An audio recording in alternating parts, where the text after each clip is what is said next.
Hi, it's Terry Kawaja of LUMA Partners, back with another Fast 5 on commerce media. Recently, I gave a presentation where I talked about our 5 primary drivers of M&A being CTV, data and identity, mobile app, audio, and programmatic endgame consolidation, but then suggested perhaps we should add one to get 6 primary drivers with the addition of commerce media. We think this has the potential to see a lot of activity, and the reason is simple. 28% growth of global e-commerce in 2020 is a function of the pandemic to $4.3 trillion, and a projection that that'll be $5 trillion in 2021. That's a 5 with 12 zeros for those counting at home. And perhaps more interesting is the inflection rate in terms of e-commerce's penetration. It's been gradually rising over the last 10 years in the U.S. to about mid-teens percentage e-commerce, and then spiked up those 10 points. And we believe that that's going to necessitate rebalancing, just like in wealth management. When you get an asset class that outperforms, you have to adjust your mix. Marketers set their advertising and below-the-line mix, assuming an 85-15 world, which is now 75-25.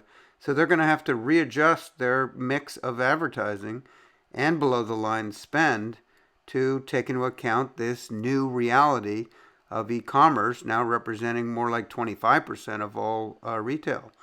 And the impact is going to be enormous. Think of total ad spend, $500 billion, below-the-line spend, $300, total ad spend of $800 billion, total marketing spend, I should say.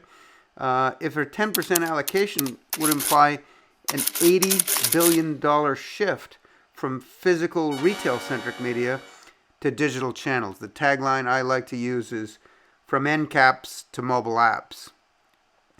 And the Amazon model has demonstrated the integrated commerce and media efficiency, right? You've got a closed loop on data. You've got media efficiency and efficacy. You don't have to demonstrate attribution.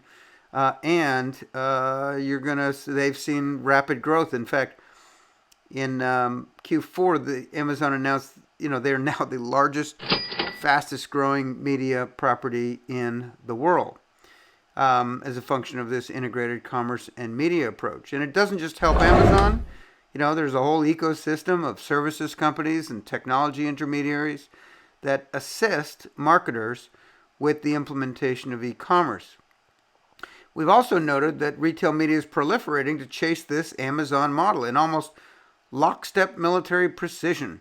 Walmart, Target, Instacart, Kroger, CVS, Home Depot, Best Buy and Walgreens, and others have stood up their own retail media outlets. And for the smaller players, you've got intermediaries like Criteo that will stand it up for them so they can take advantage of this trend. Now think about the funnel for a second. And actually, let's get 3 dimensions on that, shall we? Okay, what is the shape of a funnel? It's wide at the top and narrow at the bottom.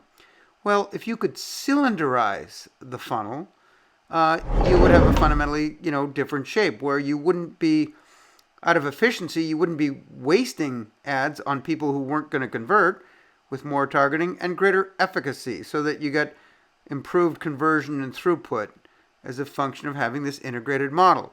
Once you've proven the cylinder, step on the gas with more media spend in order to widen the cylinder for more media scale.